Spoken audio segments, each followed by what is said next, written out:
Assalamualaikum students, Bismillahirrahmanirrahim. How are you all? Our today's topic is extracting meaning out of creative text कि किसी भी text में से meaning कैसे निकालते हैं, उसको कैसे अंडरस्टैंड करते हैं। ये इंपॉर्टेंट क्वेश्चन है। Discuss methods of extracting meaning out of creative text as described by Bell से इन हर क्रिटिकल प्रैक्टिस। कि क्रिटिकल प्रैक्टिस में उसने उसको किस तरह से बयान किया है। How would you proceed in critical study analysis और evolution of piece of literature के आप किसी भी लिटरेचर के पीस को एनालाइज कैसे करते हैं, उसको क्रिटिकली स्टडी कैसे करते हैं। स्टार्ट करते हैं अपना answer. History of creative art shows the fact that art and criticism run side by side. कि जो है ना आर्ट की जो हिस्ट्री है ना, कोई वो आर्ट कोई भी है, चाहे लिटरेचर का है, चाहे कोई पेंटिंग है या कोई भी है या म्यूज़िक है, तो वो ये चीज़ जो है ना वो हिस्ट्री से चलती आ रही है कि आर्ट में और क्रिटिसिज्म में कोई रिलेशनशिप होता है जो कि साइड बाय साइड चलता है। Sometimes art take place of criticism and sometime criticism take place of art. बाज़ औक़ात क्रिटिसिज्म आर्ट की जगह ले लेता है और समटाइम्स जो है आर्ट क्रिटिसिज्म की जगह ले लेता है। History of criticism is as deep as arts itself. और दोनों की जो हिस्ट्रीज़ हैं वो भी बहुत डीप हैं, बहुत गहरी हैं। Criticism has been a branch of literature. Criticism जब वो लिटरेचर की एक ब्रांच को कहा जाता है, is the most developing period of human history. और इसमें जो है ह्यूमन हिस्ट्री के बहुत ही डेवलपमेंट हुई थी। Like others arts of world it is also involve so many theories and sometimes so many origins. जैसा कि दूसरे आर्ट्स के होते हैं ना, डिफरेंट ब्रांचेज होती हैं, डिफरेंट थ्योरीज होती हैं, इसी तरह से क्रिटिसिज्म की भी बहुत सी थ्योरीज हैं और बहुत से ओरिजन्स हैं। Therefore history of criticism has become itself a subject. इसलिए एक ये सब्जेक्ट बन गया, एक मौजू बन गया है history of criticism. So many critics have developed a variety of theories regarding the evaluation of piece of literature. अब बहुत से क्रिटिक्स ने अपनी अपनी राय दी है कि किसी भी लिटरेचर के पीस को, किसी भी आर्ट को इवैल्यूएट कैसे करते हैं, एनालाइज कैसे करते हैं। Catherine Belze, in her work Critical Practice, has put forward following two methods for extracting meaning and evaluation of a given piece of text. अब क्या है कि जब हम कोई टेक्स्ट को पढ़ रहे होते हैं, वो किसी पोइट्री की है, किसी ड्रामा की है, या किसी नावल की है, या किसी क्रिटिक की है, तो क्या है कि हमने उससे कोई ना कोई मायने निकालना होता है। जो राइटर था वो तो लिख के चला गया, लेकिन क्या है कि जब हम उसको पढ़ते हैं तो हम अपनी अंडरस्टैंडिंग के मुताबिक पढ़ते हैं। हमने सोचना होता है कि उसका मीनिंग क्या निकलेगा। हमारे माइंड पे या हमारी थिंकिंग पे ये डिपेंड करता है। Analytical criticism. This is the most common category of criticism. It may be further divided into other branches, but the main object of all these modes is analysis a given piece of literature. कि ये बहुत ही common सी category है criticism की, और इसको मजीद branches में भी divide किया जा सकता है, लेकिन इसका मकसद एक ही होता है कि किसी भी पीस ऑफ लिटरेचर को एनालाइज कैसे किया जाए। The basic concept of analytical criticism is the image or concept of reader in the mind of the writer. सबसे बेसिक कॉन्सेप्ट जो है ना एनालिटिकल क्रिटिसिज्म का, वो ये है कि कॉन्सेप्ट ऑफ रीडर क्या है। मतलब जब कोई भी राइटर जो है वो राइटिंग लिख रहा होता है ना, तो वो अपने रीडर के व्यूज़ को अपने माइंड में रखता है। मतलब सपोज कि आप जो है कोई स्पेशल डिश खाना बना रही हैं, कोई आपके घर गेस्ट आ रहा है, तो आप खाना बनाते हुए ना ये सोच रहे होते हैं कि जो है ये गेस्ट जब खाएगा तो वो ऐसे अच्छे कमेंट करेगा या उसको अच्छा लगेगा। तो इसी तरह से जब कोई राइटर जो है जब आर्ट लिख रहा होता है या पोइट्री या कोई ड्रामा लिख रहा होता है ना, तो उसके माइंड में कॉन्सेप्ट ऑफ रीडर ऑलरेडी, उनकी इमेज ऑलरेडी अवेलेबल होती है। The writer, while writing a text, always keep in his mind the personality of the person who is supposed to read the text in the future. कि जब भी कोई writer text लिखता है तो वो हमेशा अपने जहन में रखता है कि वो कोई पर्सन कैसा होगा, जब फ्यूचर में उसकी टेक्स्ट को पढ़ेगा तो वो क्या कमेंट करेगा, उसको कैसी लगेगी। Therefore the first critic is writer itself. तो इसलिए सबसे पहला जो क्रिटिक होता है ना वो राइटर खुद होता है। He leaves some points unexplained or some others over explained because he is bearing the image of the reader in his mind beforehand. अब क्या है कि उसके माइंड में एक इमेज बनी हुई होती है, इसलिए वो कुछ पॉइंट्स को अनएक्सप्लेन छोड़ देता है और उनका कंक्लूजन वो रीडर से कहता है कि वो विड्रॉ करे। और कुछ टॉपिक्स ऐसे होते हैं जिनको वो ओवर एक्सप्लेन कर देता है कि ज़रूरत से ज़्यादा उनकी एक्सप्लेनेशन दे देता है। Now when the type of text goes in the hand of that supposed reader, और जब वो सपोज रीडर, जो राइटर ने सपोज किया हुआ था ना रीडर को, वो उस तक पहुंचती है या उसको वो रीड करता है, the criticism takes its birth, तब जाके क्रिटिसिज्म की जो है प्रोड्यूस होता है अल्टीमेटली और विदाउट कॉन्शियस एफर्ट्स। और उसके जो रीडर होता है उसके माइंड में फिर जो जो समझ आती है या जो अंडरस्टैंड वो करता है वो उसका मीनिंग निकालता है। Here we must also be sure of some other images in the mind of a writer while creating the text.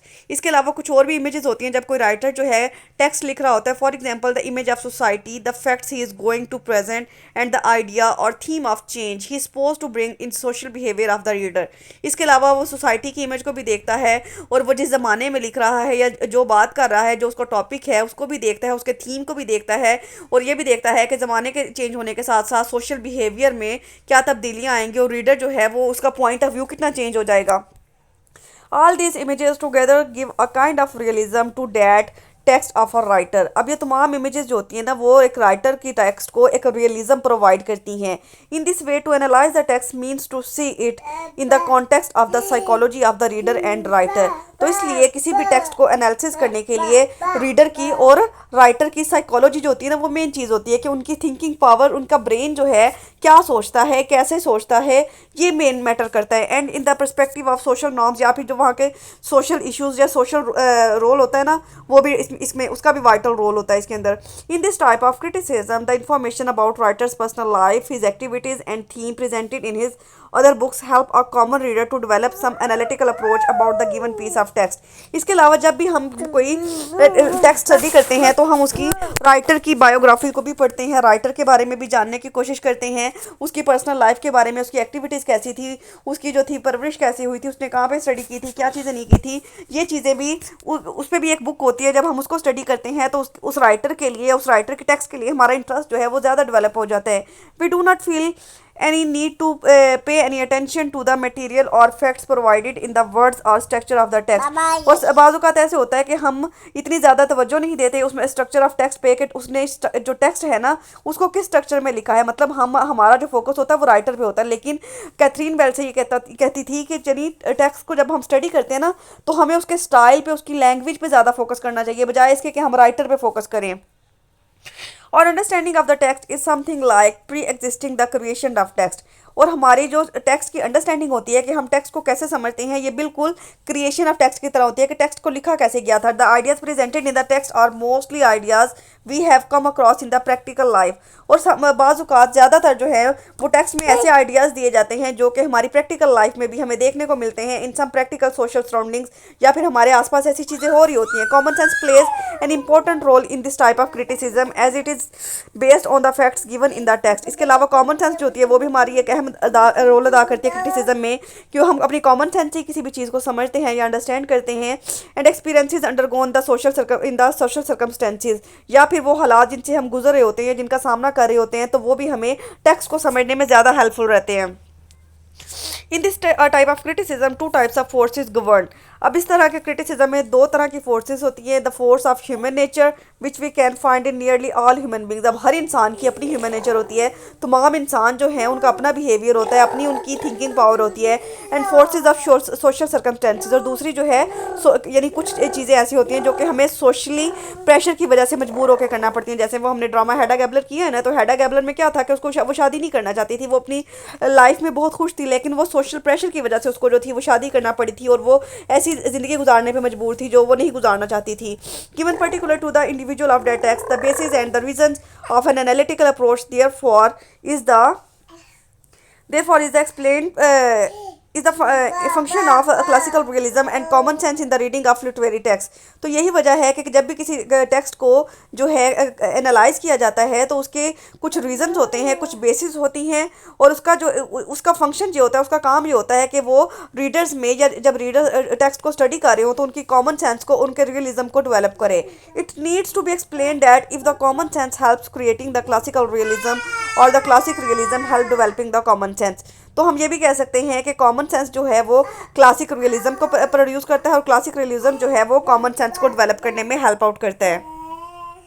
इसके बाद दूसरी टाइप है इवेल्युएटिंग क्रिटिसिज्म. इवेल्युएटिंग क्रिटिसिज्म में क्या है? On the other hand evaluating criticism is totally based on the material and facts. अब इसमें क्या है कि क्रिटिसिज्म वो होता है जो कि टोटली मटेरियल पे और यानी हकायक पे और मटेरियल पे डेवलप करता है. Followers of this method do not pay any attention to the concepts or image of the readers. कि किसी भी मेथड के जो फॉलोअर्स होते हैं वो कोई तवज्जो नहीं देते या फिर रीडर की पर्सनल लाइफ के बारे में इतना उनकी अटेंशन नहीं होती, और social circumstances of the writer, और ना ही वो राइटर के सोशल सर्कमस्टेंसेज को देखते हैं।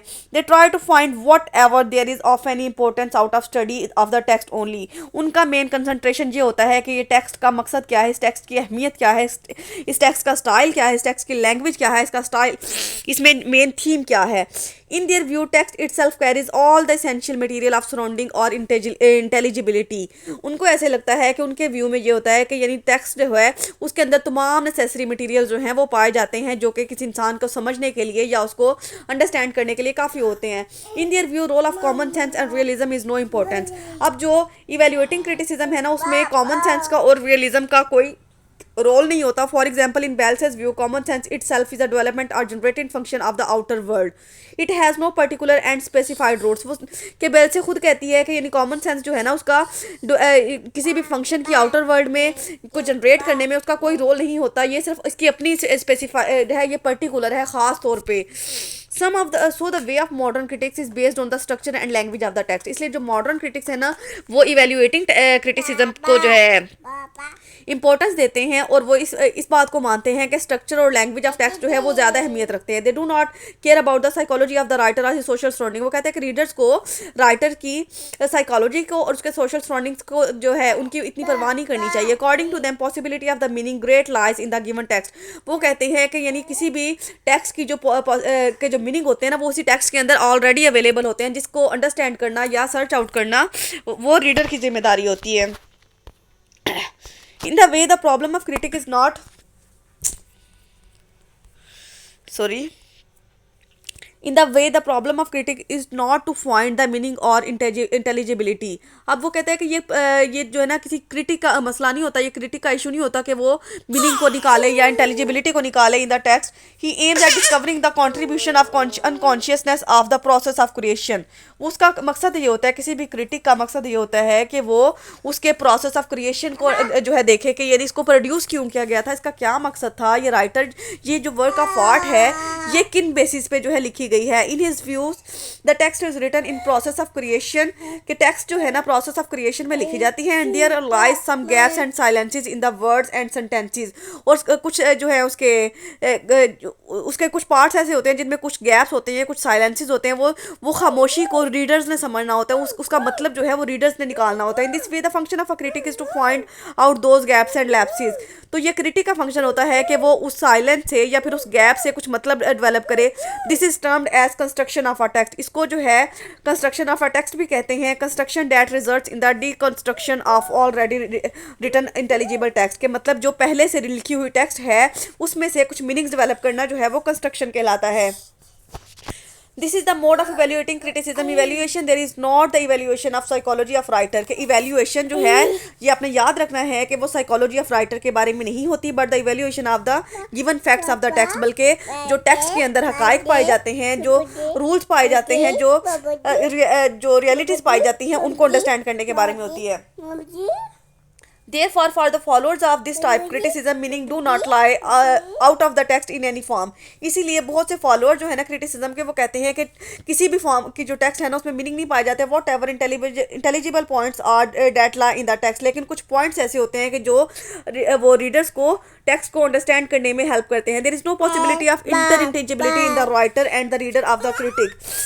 अब दोनों लाजमी नहीं है कि दोनों जो हैं वो रीडर की और राइटर की जो थिंकिंग पावर है या उनकी इंटेलिजिबिलिटी है वो सेम हो, और the critic and the prevailing social circumstances, या फिर क्रिटिक की और वहाँ के हालात की। Perhaps that is why they say this type of criticism is a kind of expressive realism. Expressive realism के बारे में हम पहले पढ़ चुके हैं। Realism that is in fact not realism but that seems realism, के ऐसा रियलिज्म जो देखने में रियलिज्म नहीं लगता लेकिन जो रियलिज्म नहीं होता लेकिन देखने में जो है हकीकत लग रहा होता है। In this way, expressive realist text is the text that is not realistic by that is expressed in the realistic way। तो रियलिस्ट टेक्स्ट जो है वो होती है, या एक्सप्रेसिव रियलिस्ट टेक्स्ट उसको कहते हैं, जिसमें रियलिटी तो नहीं होती लेकिन उसको रियलिस्टिकली बयान किया जाता है। In other words, the follower of this type of critical practice do not find any relation in the text and existing fact in the society. तो इस तरह के जो क्रिटिक होते हैं या फॉलोअर्स होते हैं, उनकी टेक्स्ट में कोई रियलिटीज़ नहीं पाई जाती, या फिर वो वहाँ की सोसाइटी से रिलेट नहीं करते। In their view both these things are quite different from each other. तो इस तरह से ये दोनों चीज़ें एक दूसरे से बिल्कुल मुख्तलिफ हैं। To conclude we can say that both these critical approaches have their own positive. हमने दो अप्रोचेज पढ़ी है ना, एक एनालिटिकल और एक इवेल्युएटिंग। दोनों जो है ना, दोनों के अपने फायदे हैं, अपने पॉजिटिव पॉइंट्स हैं, अपने नेगेटिव पॉइंट्स हैं, but followers of both methods have strong views about their approaches. लेकिन जो लोग क्रिटिकल को मानते हैं उनके भी अब इसको लेके स्ट्रॉन्ग व्यूज़ हैं, उनके पास भी सॉलिड आर्गूमेंट्स हैं उनको मानने के लिए, उसके फॉलोअर बनने के लिए। और जो इवेल्युएटिंग को मानते हैं वो भी उसके लिए सॉलिड प्रूफ और आर्गूमेंट्स रखते हैं। आई होप सो कि आपको समझ आ गई होगी। कोई भी कन्फ्यूजन हो तो मुझसे पूछ लीजिएगा। अल्लाह हाफिज़।